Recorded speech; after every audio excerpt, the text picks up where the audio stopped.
She's conservative and I'm liberal, and yet we've been friends for almost 40 years. Everyone says you shouldn't discuss politics, religion, or money, and we say that's exactly what friends should be talking about. Join us as we tackle the conversations you're having in your head but are too scared to say out loud. Well, hello, Jolene. Well, hello, Nicole. We're doing a lighthearted show today. It's like a palate cleanser, right? And I think it's good that we do things that are non-political. And I know we've said this before. We need to do things that are non-political so that if I'm the only conservative voice that the listener hears this week, or you're the only liberal voice that the listener hears this week, that you try to humanize that voice and that you're able, you, the listener, are able to see that liberals and conservatives are people too. Yes, they are. Couldn't yes, even they are. say that with a straight face. So this week we decided to do 5 pet peeves and 5 things that bring us joy. Speaking of humanizing, because I think what we bring up, because we don't know what each other's has written down. I'm just guessing there's not going to be much difference between red and blue here. Okay. There's going to be a lot of universal peeving and joyous occasions. Maybe. I agree. No, I think you're right. Okay, go first. Give me your first one. People looking at their phones when they're driving. They do it at stoplights. They do it when they're driving. They do it when they're turning. What is going on? It used to be like you just drove and maybe you would listen to music, which was distracting enough. Do you care if people eat while they drive? I mean, that's their business, I think. Well, but I mean, isn't it the same thing? Is it still distractions? I mean, so does it bother you that somebody is looking at their phone while they're driving because they could be a danger to you and to the other people on the road? Yes, it's absolutely about danger. Okay, so then can they eat? If their eyes are on the road. I mean, I guess, I don't know. Do you eat when you drive? Isn't that it's weird? Yes, and there are times where I'm driving literally with my knee because I'm holding the turtle sundae with this hand, and you've got to have a spoon in this hand. Wait, what's a turtle sundae? Oh, God.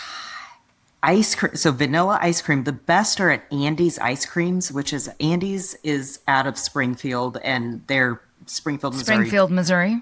Okay, so a turtle sundae is vanilla ice cream with warm chocolate, warm caramel sauce, toasted salted pecans. That's the key. They have to be salty and they have to be toasted pecans. Oh my God, it's so good.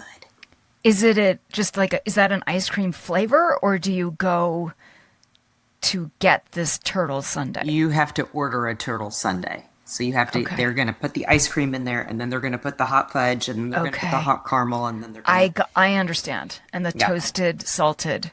Pecans. Pecans. Yeah. Okay. Oh, so good. Okay. So what if somebody was driving and eating and on their phone at the same time? Like that's and peeing. Real... Like and peeing, yes. Peeing at the same time. That would be amazing. I mean, that's talented. When I told the story of peeing in the car... Brianna, our incredible producer, tried to reenact it, but she was driving, and I was like, honey, I wasn't driving. I was in the passenger. That's too much. It's too much. Too much activity in that car. Yeah. In that car. That is true. Yeah, I guess that at the beginning, in the middle, and the end of the day, there's too much distraction while driving. Like we're forgetting that we're driving a car, I suppose. Yes, that could kill someone. Yes. That is true. Okay, my first pet peeve is actually, it's actually my second pet peeve, but it has to do with driving as well. And it's people who stay in the left lane. So if you're in at least a 2-lane road, essentially 2 lanes going the same direction, that people that stay in the left lane. No, the left lane is for passing. And once you've passed that car, you get over to the right lane. The people who stay in the left lane just irritates the absolute heck out of me. And why do you think they do it? Because they're not paying attention. I think they're doing it. If you're going faster, could be. But if you're going faster than everybody else, I get staying in the left lane because you're passing all of those people are in the right lane. I got you. But it's so dangerous to stay in the left lane because then if somebody needs to pass you on the right because you're going slower, you're going to cause an accident. So just pay attention. I think we're saying the same thing, kind of. Yeah. Yes. Okay, what's your first pet peeve? And then we'll go on to joy. Okay. My first one is the people who are not using the word verse right. So, please explain. Verse versus verses. People, this is something that's really just come about the last couple of years, and I don't know why people are doing this, but if they should be using the word verses. So Utah versus Cal Poly, or I like jazz music versus rock music, but people are saying verse instead. They are? No, yes. And I've even heard people on ESPN who are professional, broadcasters that are using the word wrong. And I don't understand. And so I've gotten to the point now where I'm correcting people and I'm going, no, you understand the word verse is like a verse in the Bible or a verse in a poem or a verse in a song. It is not to mean one person against another. That word is verses. I can understand that because I actually had a hard time with pet peeves, honestly, but now I've got a billion of them because I'm like, oh my God, I got to write that one down and I got to write that one down. Oh my God, girl, I'm with you. Those things bug me. Like welcome in is the new phrase. When people for brick and mortar stores, people will say welcome in. And I want to say, no, just say welcome. Welcome. But it's now welcome in. Everyone says welcome in. And You're I'm like, right. Why? When did this start? Just say welcome. Or come on in. Or come on in or hi. But every time you go into a store now, it says welcome in. This was not one of my pet peeves. Okay. Okay. Yeah. Give me one, something that brings you joy. Your number one. My number one is when strangers smile to each other. I was in Columbus, Ohio this week, and I was in this outdoor mall thing trying to find a place to eat at night. And it was just, walking outside. And I was amazed by the number of people that I would greet and they would smile. And you smile back because you can't help but smile back. And I'm like, and you don't even have to say hi. You don't have to say good morning. I mean, wherever. Just people like smiling to each other. It was just like a affirmation of, I see you. Hi. Exactly. I mean, that warms my heart. I don't care if you're in a Walmart or on a sidewalk or whatever. Just that friendliness absolutely brings joy to me. It's funny because when I take walks almost every day and I make a conscious effort to say hello and to smile, or being in the elevator in our building, I always say hello, and I do it sort of as an experiment for me to not shut down. And every time people are so, for the most part, they're thrilled to engage. It is a great thing. Yeah. Yep. And you can also see like when people are just, they don't know what to do. There's a lot of shut down people. But it's a really great exercise. Or like, what do you want from me? Yes. But it's a really great exercise, especially if you're feeling shy or sad or quiet, to make yourself connect it hard. Can't help but make someone feel good. Yeah. I agree with you. Oh, good. I love that. Okay, what's your first one? I love a spontaneous dance party when a good song comes on. Oh. Whether it's when my nieces were little, we would always have dance parties in the living room. And even when I was visiting you and we were on the boat and we had a good song and we started dancing, like I love dancing in the kitchen, on the street. It doesn't matter. I think it's so fun to like dance with your friends and your loved ones. And okay. I like that one too. Okay, thanks. Good. All right. What's your next pet peeve? It's funny because I have a bunch now, and one that's in my head that I'm just going to say because you absolutely somehow you talked about the verses and the verse. I can't stand it when companies misspell a word on purpose to be ironic. Like there's a company in New York called Cars for Kids and it's spelled Kars. Yeah. And I'm like, oh my God. people don't spell well anyway anymore, and don't make this a thing that now they think that cars is spelled with a K. Like, I can't, it's such a pet peeve of mine. I just... Okay. All right. But so from a marketing perspective, I will tell you, people I know their song, Cars for Kids, K-I-R-S, Cars for Kids, because that's, and like now you know effective. It's effective. Right. Mm-hmm. Mm-hmm. Interesting. Okay. I know. Okay. But don't misspell to be cute. That's not my thing. Okay. You're not helping the education of America when you do that? That's what I'm thinking. That is what I'm thinking. What about you? Another pet peeve. This might be my top one. People who are rude to service people. And whether it be your waiter, your waitress, if you're your salesperson, when you're checking out, anybody I've said to my girls, if you're on a date with a guy and they're rude to your waiter, don't go on a second date. Like, that just says so much about a person. Absolutely. That you are better than anyone else, or that you have no respect for anyone else, or if you like that right there, I think tells so much about a person. I totally agree. Yeah. I mean, having been in the service industry, I think makes it, sometimes highlights it even more, or you are really clear when you're with someone that hasn't ever been in the way they treat them. Mm-mm. Mm-mm. Yeah. That's really good advice for your daughters. You know what? For anyone. Right. I always notice it. So I had to take a shuttle to the rental car. So once I landed, and you take a shuttle then, to go to the rental car place, people who don't say thank you when they get off to like a bus driver. Right. Exactly. Like that. I'm like, shame on you. Yeah. There's that shame. Shame on you.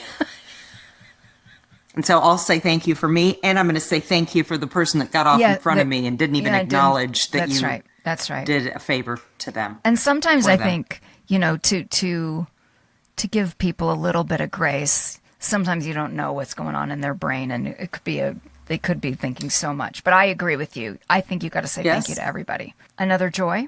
Young men who hold doors open for other people. It makes me have faith in the next generation. When I see a young man, and whether that is a young man who's like 10, like his mama has taught him, you hold doors open for people, or if he's, 20, I don't care. I think that makes me have faith in the next generation. I absolutely agree, but I also want to make it not so much about the man part, even though I understand the inclination, like these young men are being raised right. I open doors a lot for people, and people are shocked.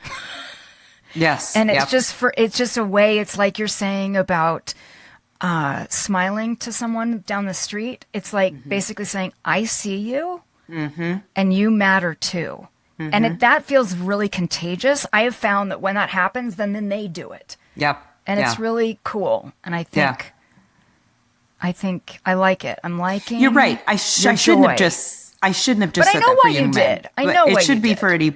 Yes, but I also think you're right. It really should extend to like all people walking in and out of convenience stores. Yeah. Like you just hold the door open for the person coming in or leaving behind you. Like that it's such a tiny gesture that's such a big gesture to say, like, we're in this thing together. Yes. Even if we're going to the CVS together, or I'm coming out and I see you and you're coming in and you matter too. It's such a tiny thing that is such a huge thing that could. Yeah. Yeah. All right. What's yours? A really, really good hug. My top ones are from Josh, but I love hugging my friends and my family. And I think hugs are the best medicine.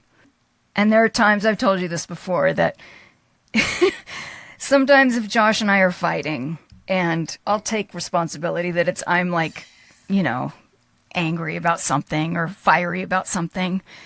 And the last thing he wants to do is hug me. And and he's like, oh my God, get over here. And he'll hug me and my nervous system calms down. Supposedly there's some statistic and of course this is just coming out of left field, but it's something like human beings need like 12 good hugs a day.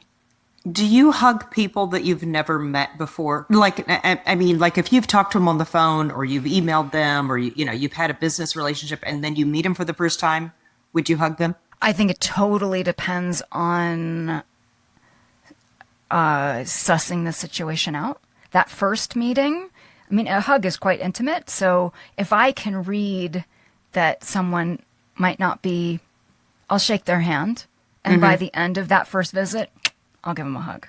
So so after the visit, then you're a hugger. If I don't know them, if we've had this incredible connection on the phone, let's say, and you can feel that it's like this person is like, yeah, I'm getting you, I'm liking you, then yeah. But I don't force a hug on people that, like, I want to respect people's space. Yeah. But then there are times that, like, I might have a friend who has gone through something and they're clearly in so much pain and they're almost like there's so much armor up, and I just go in and hold them. And they might not know they need that hug, and then they're really glad that they got that hug. Yeah. Because I just saw something recently about huggers versus non-huggers. Oh, and I'm a hugger. Yeah. Well, it was a guy talking about, I'm a hugger. I'm going to hug you. I'm going to hug you when I meet you. If I've known anything about you, or if my friend has told me about you and I meet you, I'm going to hug you. Yeah. And when we leave. And so I wonder, like in a business, like, or your neighbor or because I'm a hugger. And then I'm like, wait, what if I'm interacting with someone who's not a hugger and they're like, I mean, well, I have a girlfriend. Have I just made it awkward? Right. I know. I have a girlfriend that has said to me, I'm not a hugger, but every time we get together, she hugs me. And I'm like, how are you not a hug? And she's like, no, I don't mind it. But I've been hugging her for years, having no idea that she wasn't a hugger. I have a neighbor that we haven't hugged, but there was a moment of like real sweetness that I'm like, maybe at some point I can hug you. Like, okay. Yeah. I just sort of feel that out a little bit, know, but you give great hugs. Yeah. Okay. Oh, you're saying I do? Yes. Oh, because I'm a hugger. See, I think people who are huggers are huggers. I mean, they know that power. I mean, it's one of the things that when my mom was alive, if I would ask her, like, about when my mom and dad were together, and one of the things that attracted my mom to my dad was that he was very affectionate and he was a great hugger. And she didn't come from a family of huggers. And so that was just I thought that was really a cool window into her world, that she craved it and then married someone, and then we're all huggers in this family. Yeah. Like big old huggers. Your next joy. Cars that let other cars in a construction zone or merging traffic or something like that, I think is a really nice, again, it's just a nice gesture. I mean, I don't like. There seems to be a common theme here. I have road rage. Like So do I, my darling.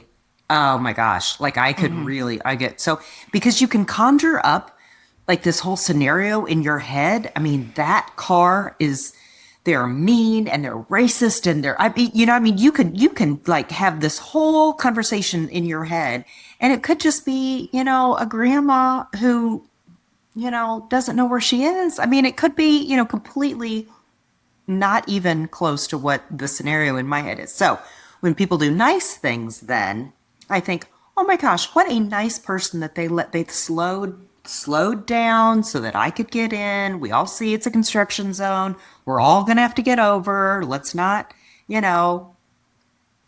ourselves in a power situation here. We're all just trying to get through.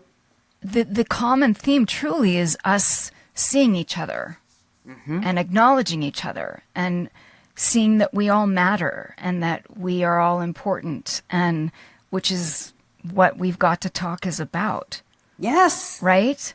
I agree. It's fascinating that our pet peeves and our joys are completely in line with each other. Yeah. Isn't that cool? It is so cool. All right. I have another pet peeve. And I don't know how this is going to come off. It's probably going to sound snobby, which I have been accused of being, and that's fine. You know how much I travel on the airplanes. Mm-hmm. And you can be comfy, but please shower before you get on the airplane. And please don't wear pajamas. And please wear closed-toed shoes. Oh, really? There is this sense, and I'm going to sound like I'm 103 years old, but when air travel used to be this real, like, exciting adventure. Respectable. Yeah, yes. and, like, it was a big deal. We have totally forgotten that, like, how we treat our flight attendants, and it's all part of the same, like, stress, and everyone's just, like, dirty and eating, and they just want that shade closed, and they just want to watch their movie, and they have their headphones on, they don't want to talk, and it's that same thing. Like, considering how much I fly, every time I get on an airplane, I'm like, thank you for flying me, and please keep me safe. I am a little scared of being in the air. And so for me, I like to sit by the window and I like to have the shade open because there's a feeling of like, okay, if I can see outside, I'm understanding what's happening. And it's not like there's any more control, but it just calms me down. And I can't tell you how many times people have yelled at me to close the shade. Oh, seriously? Oh, yeah. And I'm like, and I've said, no, I'm sorry. I get nervous when I'm flying, and they still get mad. But it's like, it's gotten too casual, in my opinion, that we have forgotten that this is kind of a magical thing that happens every day, all day long, that we fly all over the world.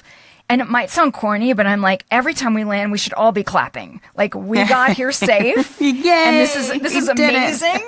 And, you know, and you don't have to dress up, but like, respect that you are sitting right here next to strangers. And that's my pet peeve. That's okay, my but pet the closed-toed shoes. Yes, and I know that I'm going to get some pushback on that because when summertime happens, everybody wants to like wear their flip-flops. But I'm like, your feet smell and they're dirty. What if I've just gotten a pedicure? Which I need one really badly. Oh my God, I can't even talk about my feet. They are like dinosaur palace. They're like, no, I get that there could be some pushback on that. I get that. And it's also really good for you to take your shoes off when you fly. Okay, wait, you don't want somebody to wear an open-toed shoe, but when you get on a flight, you're going to take your shoes off. With my socks on. My socks are clean. Okay, why is that upsetting to you? I don't get it. Anybody who takes their shoes off, like, you might as well just take your shirt off. I mean, like, that. All right, I'll do that too. No, we should I think definitely taking your fly shoes together. off. Because sometimes, here's the thing, I'm little, and those seats, even though they're getting tinier every day. I would want you sitting next to me. Yeah. Right? But those seats are really uncomfortable for me because I'm so small. It's not proportioned. Here's the deal. I will take my shoes off and sometimes like sit cross-legged in the chair because I'm so uncomfortable. My feet can't touch the ground. So do your knees extend beyond the parameters of your seat? No, I'm 5'1". You can cross your legs and still be within the oh, no. width My of knees, the seat? my knees go over. I don't do that if someone I don't know is sitting next to me. Oh, okay. So if it's Josh, then, I mean, that's okay. Because you can spill over into his I can space. spill. Yeah, I'm very respectful about that. Okay. All right. Okay. And a lot of times when I'm sitting with Josh, I'm sitting in the middle, which is super fun. So you can encroach upon his territory, but not a stranger's. Your socked feet is like this far from the stranger next to you, though. Okay, now you're making me feel like I am actually, the pet peeve that I have is actually a pet peeve for someone else. Ooh, oh my God. You might be changing my mind. And that shit happens, right? They're going to be like, that girl always takes her shoes off. I'm losing track. Is this a pet peeve or is this a joy for you? The joy for me was just getting that out of you and then realizing that there was a whole nother pet peeve in there that brought you joy. It's amazing. I know, it's true. It's true. It's funny. Okay. Well, here is a pet peeve of mine that kind of is built off of what you just said. I don't like loud talkers. As soon as that plane has landed, that they're either on their speakerphone or they're FaceTiming someone or they're just talking very loudly on the phone. Again, if you are this close to someone, why do you have to have this super loud conversation so that everyone else can hear? So annoying. I don't like people who FaceTime. So just regardless, if you're not in a plane, just being in public, anybody who FaceTimes someone in public as they're just walking drives me absolutely crazy. But here's the big one. I don't like it when I hear a parent speaking very loudly to their child with the intent of whatever they're saying to their child is really for everyone else to hear so that you can hear what a good parent that they are. Let me give you an example. Oh, Johnny, you're right. I really like the choice that you just made because you are thinking about someone else. I am so proud of you. And you're like, no, just AKA, aren't I a good mother? Yes. Yes. Yes. Right? Like, talk about performative. There's your performative word There's right there. The word. That just drives me crazy. I could not agree with you more on all of it. Now, to give, again, some people a little bit of grace, this is not the FaceTime thing, but some of the loud talking these days, I feel because everybody has earphones on all the time, that a lot of people are going deaf. A lot of younger people are losing their hearing in a way that you're just like, why are you talking so loud? Like, how is this even possible? Yeah. But, oh my God, the performing parents, they drive me bananas. And I know that like a lot of old people will do speaker and they don't really get it. There's been times with my dad, I'm like, please, and my we're in mom, a public space, and he's better about it. And again, I think, Joe, it's like, it's a feeling of, hey, do you understand that I'm here too? I'm that unimportant that you need to conduct your, right? And so it feels personal, even though a lot of times I'm sure people have no fucking clue they're doing it. They're just in their own little world. Yeah. Right. Right. But it's so personal. Like, whoa. Yep. I will do it, Joy. Yes. This podcast with you. Oh, that's so sweet. I really mean it. I am so, like, the more I do this, and I just feel so grateful.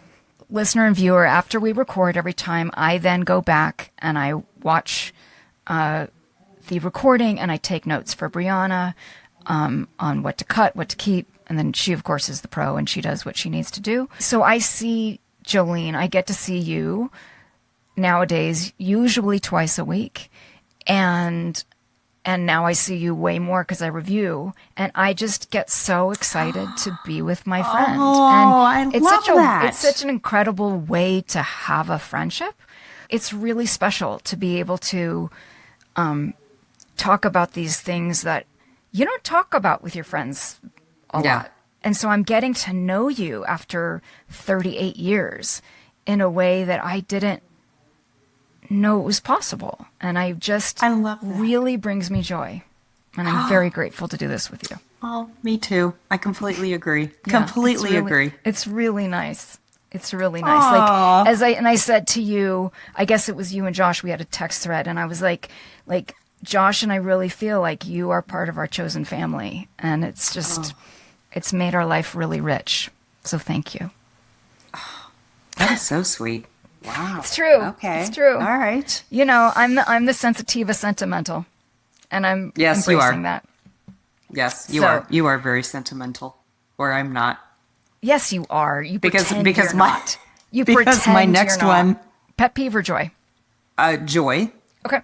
When people who have a full shopping cart let someone who just has 3 items in their hand go in front of them and go, no, you go ahead. This is going to take me a long time. You go ahead. Again, you're right. It goes back to just being like, okay, I'm not as important as I think that I am. It looks like that you've just got a few things. Go ahead. Yes. That makes me happy. Right? I love it. It's about being considerate to your fellow person. Yeah. Right? Yes. I love that. Are these things that have happened in the last couple of days? No, like driving in the construction site or just thinking about your daily life, because they feel very daily life, which we all relate to. Well, that's probably true. But I can't think that, the smiling to strangers thing, that just happened to me when I was in Columbus. And so yes, that was, and so maybe I was thinking about us doing this podcast at that point, but I think all these other things, like some of these pet peeves, man, they've been grinding on me for a long time. Yes, me too. Me too. I have a pet peeve that I'm hesitant to bring up because it is political, but I think it might be important. It's a little topical, which I'm not sure where this is going to fall when this actually airs, this episode. But it's something that I think I'd like all of us to think about as we continue on in this life with how we're dealing with the news. And I'm going to shout out to Tangle once again. Tangle News has highlighted this, and I think it's so important. And it's regarding the mass shootings in this country. And one thing that they have made clear in the way they report, and it seems to be the only place that does this, and I think it's really important for us to just be aware of this, is that when there is a mass shooting in this country, they never say the name or anything about the shooter. They only talk about the victims. But I think it's an incredible way to look at things that we should all start to be aware of, that the shooting that happened in Minnesota, there's a lot of hate around the killer. Some people say, it's because the person was trans. Some people say it's because they were Jewish. Some people say they shouldn't have a gun. Like all of the anger groups, the blaming has been all sort of on point. But what has been clear from the beginning was that this person that committed murder in Minneapolis, from their note, their mission statement, they idolized mass murderers. That was their deal. It had nothing to do with the fact that they were trans or Jewish or liked guns or didn't like guns. They idolized mass murderers.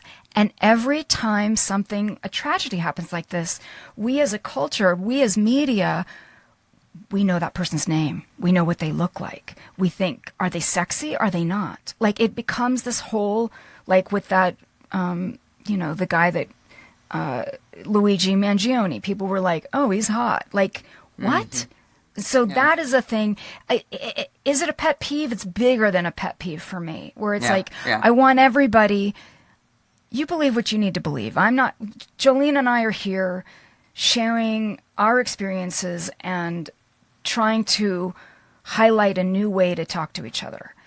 And one thing that Jolene and I have learned, and I think I can speak for you here, is that what the media covers, how they cover it, what we're hearing is, first of all, so different from each other. And I think it's really important to pay attention. If we demand of our media companies, please stop glamorizing and idolizing these people that commit mass murder. Yeah. Start there. And then we can talk about guns and all the other hot buttons. But let's stop creating this movie star quality around these people that we need to just stop it. Does that make sense, Jolene? Yeah, totally.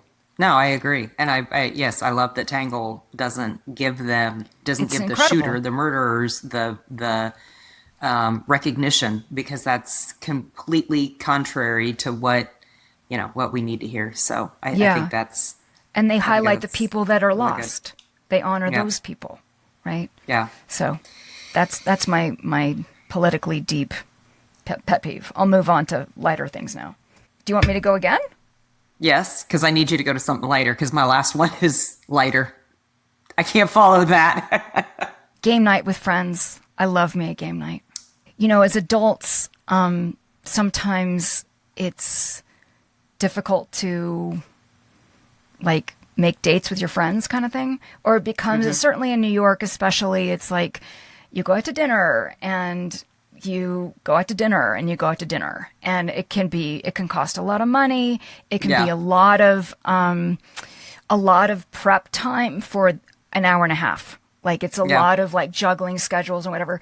And I love a game night, whether it's a girls' game night or co-ed game night, it doesn't matter. Because all of a sudden you're seeing your friends on the playground. And I love it. You see if they're competitive, if they're not, if they're silly, if they're not. It's really fun to me. You don't belong to a pinochle group or a mahjong group or a bunko group or anything. I don't even know how to play any of those things. No. I just host game nights and I love them. Maybe you need to start a weekly poker game or something. Well, there's this game called Monikers that's super fun, but I like charades and celebrity where you literally have to, and it could be the actor in me, but to you're jumping around and making fools out of yourself. I like that kind of a game. When I lived in Missouri, the first time we played, there was a neighborhood group of women and we played bunko. What's that? It's a dice game and it's super easy. You just have to count to 6. And if you can do that, then you can play bunko. And I actually don't even remember how to play it now, but it was you roll for 1s and then you roll for 2s. And then it's super simple. But it really just got to be where we were getting together on once a month on a Tuesday night. And so we would just, you would have some wine and you would eat and you would talk and then you'd be like, oh, that's right, we got to play this game. But our kids were little, so it was that night out and you're right. So that game night it's fun. Is important. Yeah. Okay. My last pet peeve, this is my last one. Yep. People that don't return their shopping carts to either the cart corral or back into the building. If you're taking that cart out to your car and putting your things in it and then you just leave it right there, that's so rude. Is your time that important that you can't go put it in the corral out in the parking lot, or you can't take a few extra steps to go? That bugs me. Oh, that bugs me. I'm guilty of it.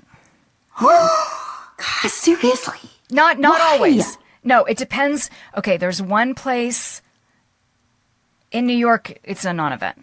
But when I'm not in New York, there's one particular store where normally I absolutely put it in the thing. But there is one parking lot that has extra space and I leave it there and I'm not going to do that anymore. And I think about it all the time. This is kind of rude. Okay, you've changed my mind. I will never do it again. And I'm even going to take a picture of me doing it the next time to make sure that you understand that. And that will make me so happy. Because you're right, it is rude. Because it's really, your time is that important that you can't push the cart the 20 feet or whatever. And you're physically able. That's the other thing. I get it if my mom can't do it because that's extra walking for her and she's in the handicap spot already and blah, blah, blah. I get that. But listen, I have to admit, it's important on this podcast that we admit when we're guilty of things. I know. I'm proud of you. Thank you. I'm proud of you for acknowledging that and that and my socks. Gonna work on. Jeez.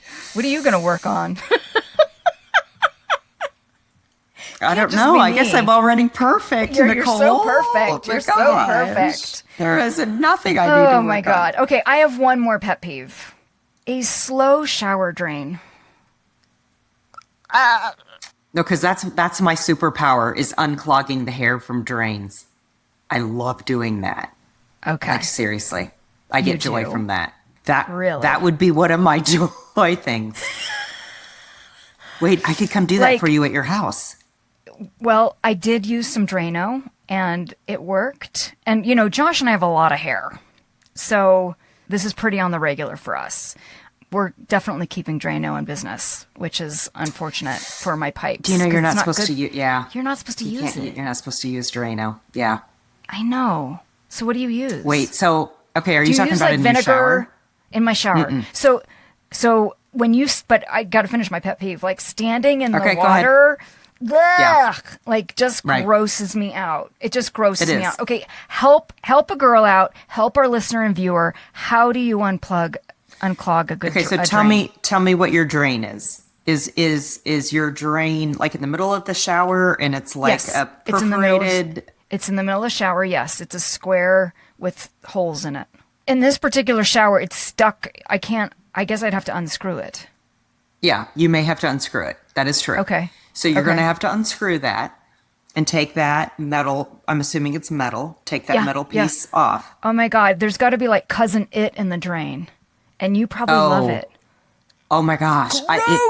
Gross. It's so fantastic. Now, I wouldn't want to do it in a hotel room. I mean, obviously, because I don't know whose hair that is. But if it's my own, I completely, and all of our girls have a ton of hair, so I've had to do this 100 times. Okay, wait a minute. So do you just use your hand, or you put anything like vinegar or something?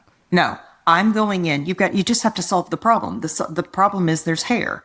And so there is, so number one, if you can see it, you could get like needle nose pliers and you could just pull it out. And it's fantastic. It is the best feeling in the whole world. I mean, just to pull this glob out is fantastic. Okay. And depending on how long it's been in there, it might smell. I'm just going to tell you that right now. Oh, okay. Okay. But there's also a tool that you can get that is like a pipe cleaner, and it's a plastic. It's a really long, it's like 3 or 4 feet long. It's like a plastic zip tie, but it's got these prongs on it that you put down into your drain. And when you pull it up. Do you know what it's called?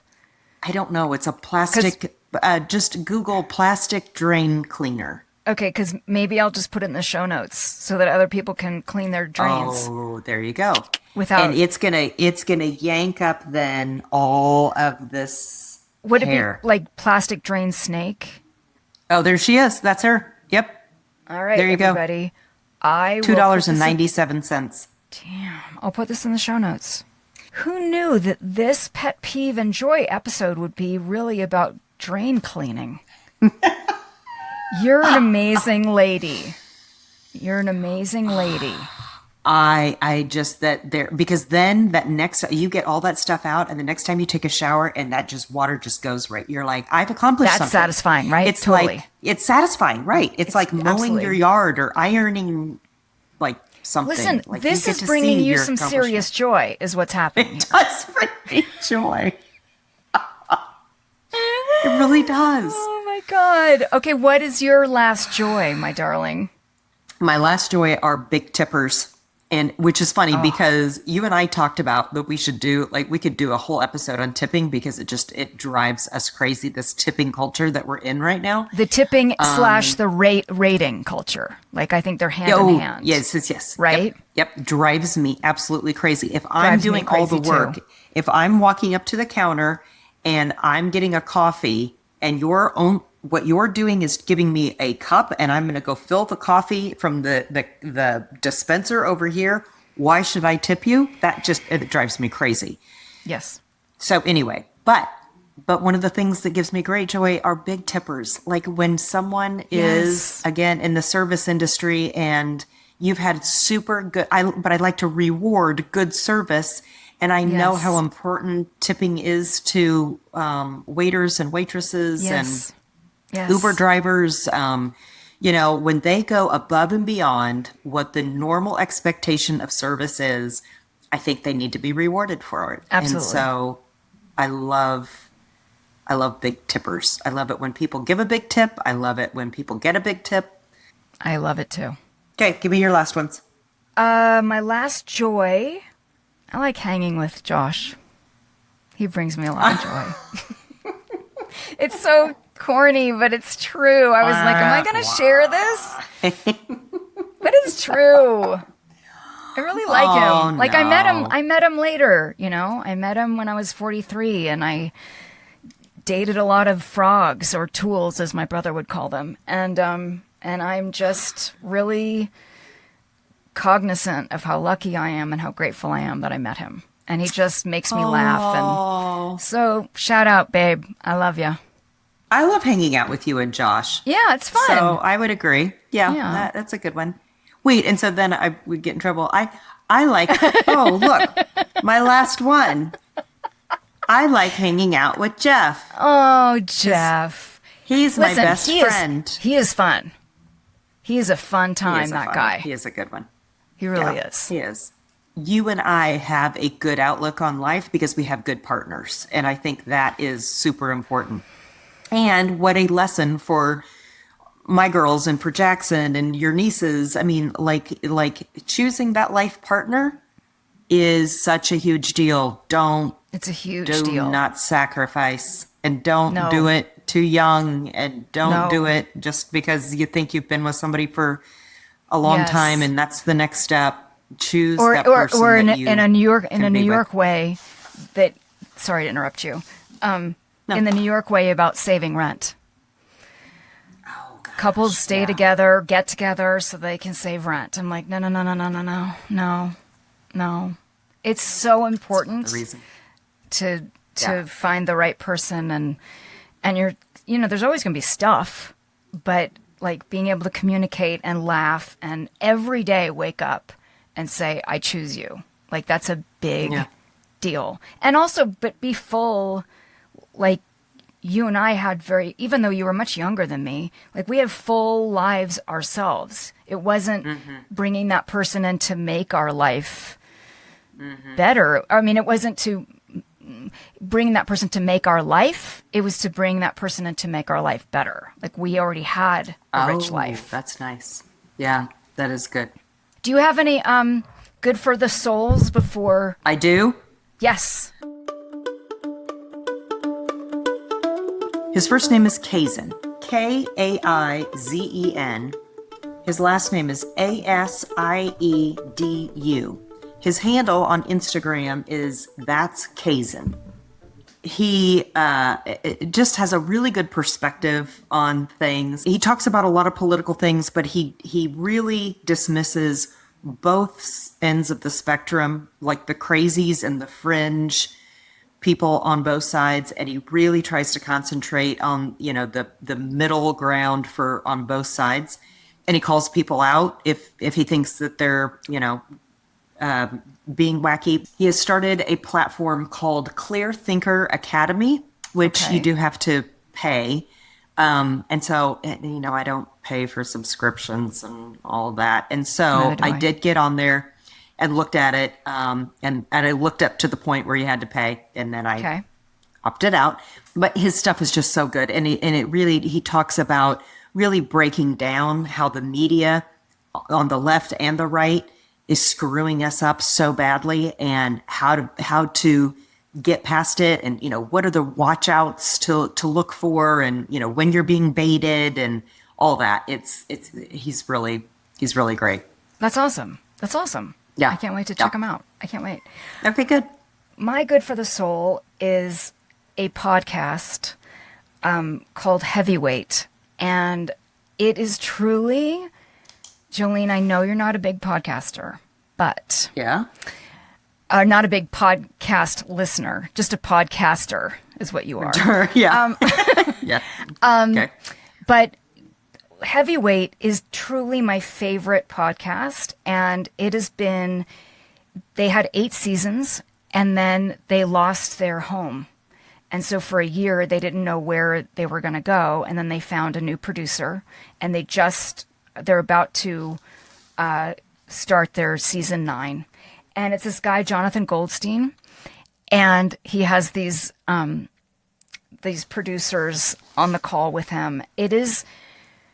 Every episode is one person. These are not famous people. They're just people that are either in his life or have reached out to them. And I'll just read. He helps people resolve moments from their past that they wish they could change. It's funny. Sometimes they do detective work. They have like reunions and difficult conversations. It is. Oh, wow. Yeah, it is so up both of our alley, and I think our listener and viewers' alley. It is just incredibly heartwarming and touching and difficult, and they're incredible storytellers. And you also, I think, it makes you realize that you might think that person just cut you off and they're a dick, but maybe something else is going on in their life. I can't suggest it enough. Do you have a would you rather? I do. You go first. Okay.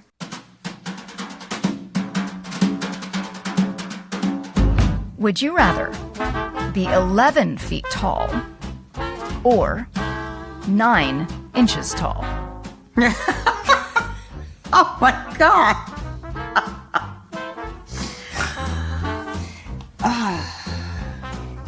I don't know. That's a hard one. It is hard. Like, I feel like I'm going to get squished if I'm 9 inches tall. But I feel like, man, if I'm 11 feet tall, there's some things I can't do. Where are you going to sleep? I don't know. You'd have to probably make put a bed. 2 beds together. Yes. Or everything would have to be made for you. And your heart, I think, would be hard on your heart. Oh, tall people have a hard time. I think they don't live as long. But how are you going to find clothes? Wow. I suppose if you're 9 inches find tall. Clothes at 9 inches either. I guess you put a sock on your Barbie. That's a dress. Oh, no, I'm going to go get Barbie's stuff. Oh, smart. Dude, I'm going to look super cute, but nobody's going to be able to see me because I'm only 9 inches tall. So I guess I'm going to have to go with 11 feet. Wait a minute. Hold on. You've decided that because people can't see you, even though you're super cute, that you need to be 11 feet tall. That's the reason. No, because I feel like I'm going to get squished. I feel like somebody's going to kill me really easily. How am I going to get anywhere? As a 9-incher or as an 9 11-footer? Yeah. I don't know. As a 9-incher. Maybe Jeff will just have to put me in his pocket. Exactly. Which would be funny. I'd be exhausted walking through the grocery store.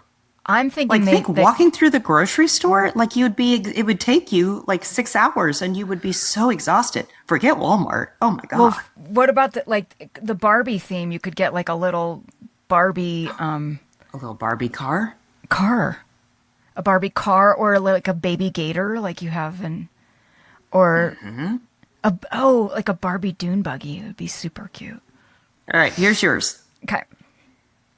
Would you rather sit next to someone in the movie theater who was smacking their gum loudly the entire show or chewing their food loudly? Chewing their food loudly.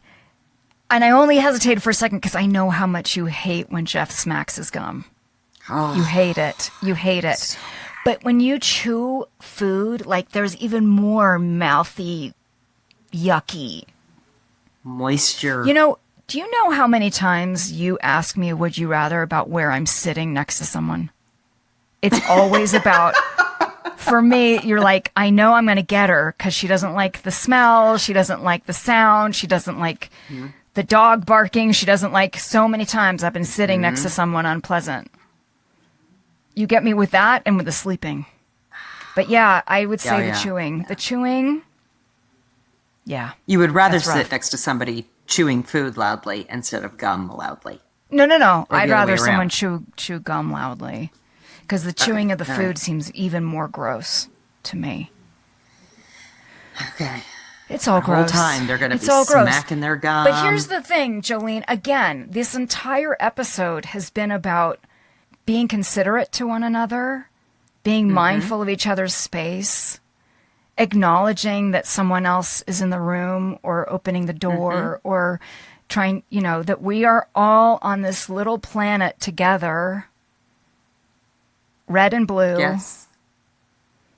lip-splainers and conservative bullies, everyone together. Like, we all matter, and we all are trying to see each other, and you don't know what's going on really with, in everyone's day-to-day. And sometimes a simple gesture to someone else, whether that's a smile or holding the door or letting them into the lane in front of you in your car, makes a difference. And maybe that difference is for 30 seconds, but at least it is better than the alternative of never getting to experience that 30 seconds of joy.